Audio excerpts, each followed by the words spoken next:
tapi sudah disampaikan soal asuransi, sudah cair, sudah dibagi dua. Untuk Gala 265 juta dibuat dalam satu deposito atas nama Pak Dodi dan Tante Reni, dan sudah dilaksanakan pada saat itu didampingin oleh penasihat hukum ya untuk membuat akun deposito itu. Alasannya membuat itu kenapa sih? Ya supaya dananya aman dan bisa dimanfaatkan nanti ketika Gala putranya Vanessa Angel telah dewasa dan bisa bertanggung jawab menggunakan uang itu. Kenapa baru hari ini diumumkan? Tepatnya kemarin ya baru diumumkan itu, Prof. Ya, memang nggak diumumkan juga nggak masalah sih sebenarnya. Kenapa harus diumumkan? Sebenarnya dari dulu juga nggak ada masalah. Ini karena ada yang iseng nanya-nanya ya kita kasih jawabannya, kan? Ya kita pun nggak mau ngiseng, kita jawabnya serius lah. Prof, ada pelanggaran hukum nggak sih, Prof? Ada pelanggaran hukum nggak sih, Prof? Pelanggaran hukum yang mana? Makanya saya mau tanya nih, jika itu warisan itu atas nama Pak Dodi yang seharusnya katanya jatuhnya ke Gala. Tapi itu pendapat hukum siapa yang disampaikan? Nah, makanya ini saya bertanya, ada nggak? Tidak ada. Kalau ada pelanggaran hukum udah dari dulu. Orang saya yang membuat asuransi itu kok saya melanggar hukum. Dari awal asuransi itu saya yang bayar. Jadi kalau dan lunas ketika Vanessa belum menikah, ketika Vanessa berada dalam penjara, dalam pesakitan gitu, di Surabaya. Jadi kalau melanggar hukum nggak ada orang yang mau masuk asuransi nanti, iya kan? Kalau saya dikatakan melanggar hukum berarti seseorang yang membayarkan asuransi orang akan masuk penjara, bisa melanggar hukum. Prof, alasan Prof membuatkan asuransi untuk almarhum apa sih Prof tujuannya? Karena yang kita tahu Prof dan almarhum itu bukan siapa-siapa, bisa juga sama-sama orang asing. Tidak ada ikatan darah lagi. Ya kita pada saat itu prihatin aja, kemudian menghibur dia supaya bisa punya spirit bangkit kembali, punya harapan masa depan yang lebih cerah. Walaupun dia di dalam penjara, tapi ketika dia punya sugesti untuk menyongsong masa depan yang lebih gemilang, kita kasih motivasi, kita kasih dorongan, bahwasanya nggak semua orang di dalam penjara nasibnya nggak baik. Kan kira-kira seperti itu. Tapi Prof, karena dari itu netizen juga banyak bilang dan pada akhirnya mohon maaf, mantan istrinya Pak Dodi ngomong bahwasanya Prof itu adalah cinta mati dengan Vanessa. Itu seperti apa Prof? Karena kan Profesor sangat membela-belakan dia. Ya. Iya. Kalau dibilang cinta mati itu terbalik. Sejak dari penjara Vanessa sampai akhir hayatnya 4 kali nyatakan cinta sama saya. Dan saya tidak menerima itu. Karena saya menganggap sebagai adik saya. Gitu. Jadi tidak benar ya Prof? Itu tidak benar Prof. Ini maaf ya kalau ada yang tersinggung sebagai perempuan ya. Tapi ini hanya sebatas klarifikasi saya. Bukti chattingannya ada, bukti suratnya juga ada. Tapi itu nggak perlulah saya besar-besarkan di media.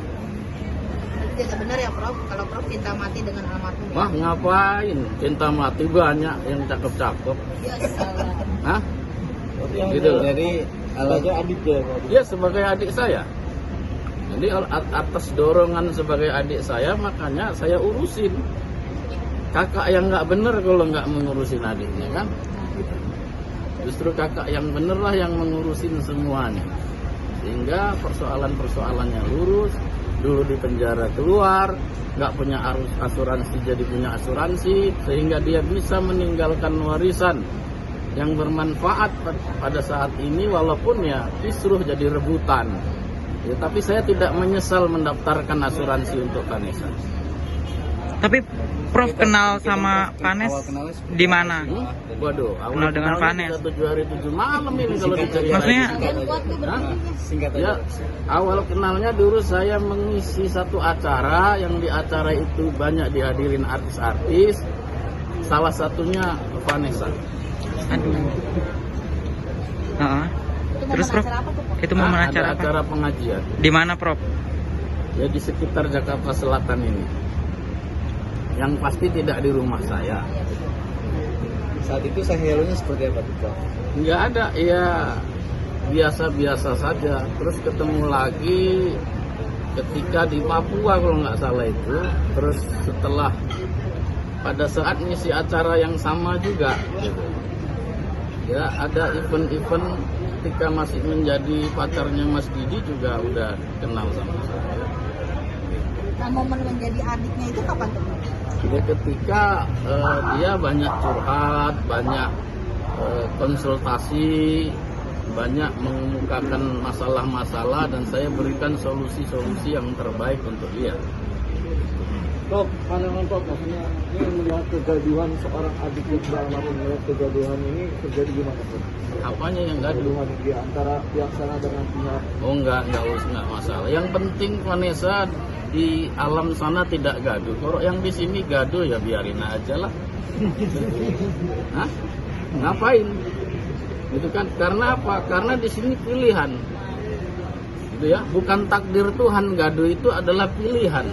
Semua punya dasar pemikiran masing-masing. Tapi kalau Vanessa ke sana itu takdir, dia sudah saatnya meninggal ya, semoga tenang di sana. Ngapain mikirin yang gaduh-gaduh? Kalau dari sisi Prof. ini sendiri Prof, maksudnya tumbuh kembang Lala ke depannya ketika melihat kondisi yang seperti ini. Ya Ini kan nanti ada bisa, jejak-jejitan. kan ada islahnya. Gunung meletus aja ada redahnya kok, apalagi cuman gaduh manusia sesama manusia yang sama-sama masih beragama, sama-sama punya kitab suci, sama-sama masih punya akal sehat. Saya yakin ada islahnya. Gitu. Negara yang perang, saling tembak-tembakan pun ada berhentinya. Cabut senjata. Tapi kalau mereka mau terus jadi musuh bebuyutan ya Pilihan. saya nggak tahu itu, nggak ikut-ikutan. Itu pilihan. Pilihan lagi. Nah, Prof. pilihan. Dibilang cinta mati kan tadi dan pada akhirnya foto Prof Bambang dan juga Gala disanding-sandingkan, dimirip-miripkan. Hah? Itu gimana Iya Prof? biarin aja itu. Mirip-mirip. Orang memang banyak orang yang hamil pengen anaknya mirip saya. Betul. Gara-gara foto itu banyak artis yang WA ke saya pengen anaknya mirip saya, minta didoain. Terus apa itu salah? Gitu. Kamu nggak pengen anaknya mirip saya kan? Mau nggak? Dan sampai dibuat Awal curhatan dia seperti apa, Dok? Hah? Saat itu. Awal curhatannya yang jelas hari pertama tidak ada yang jenguk, hari kedua tidak ada yang jenguk ketika di penjara, dan itu dia tulis surat kecil-kecil gitu sampai hari kelima baru ada yang jenguk. Jadi dia ceritakan semua, dia muntah-muntah, dia tidur di lantai. Ya saya sebagai manusia, sesama manusia ya terdorong lah. Cuman saya suruhlah beberapa lawyer yang untuk membantu. Prof, hari keberapa hari Nggak jenguk ya, Prof? Nah saya nggak tahu. dedinya sendiri nggak jenguk pas hari Nggak tahu, pertama. nggak ngelihat saya. Prof sendiri datang di hari keberapa? Di catatan itu nggak ada, Prof? Prof sendiri datang menjenguk Vanessa waktu saat itu datang dari. Harinya rahasia saya. Oi, Prof, sosok almarhum seperti apa hingga Prof hingga saat ini masih peduli Baik, dengan dia? baik. Anaknya baik. Pada dasarnya anaknya baik, penurut, mau mendengarkan nasihat-nasihat saya dan dia aktualkan dalam kehidupannya sehingga dia menjadi satu lompatan perubahan dalam hidupnya. Ada momen atau kenangan yang masih sampai saat Hah? ini? Mau tahu aja. Sedikit Hah? dong, Prof. Sedikit, Hah? Prof. Kalau kenangan ya sebagai adik yang baik saja sudah cukup lah ya. Selebihnya ya saya yang tahu lah itu.